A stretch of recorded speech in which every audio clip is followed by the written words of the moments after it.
Interim গভর্নমেন্টের একজন উপদেষ্টা, তিনি বলেছেন আমরা ওদেরকে মেইন স্ট্রিম হতে দেইনি। ওরা পাওয়ার কথা ছিল 168, আমরা এদেরকে নামিয়ে এনেছি 68-তে। এখন আমাকে অনেক কথা বলে যে এত ভোট পেয়েছিলাম, আমরা নিয়ে যাওয়া হয়েছে।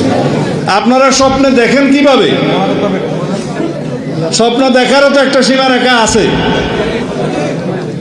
যেই দল মনে করে যে তার সরকার গঠন করতে পারত, তাদেরকে হারানো হয়েছে, এই স্বপ্ন দেখাও তো নাজায়েজ।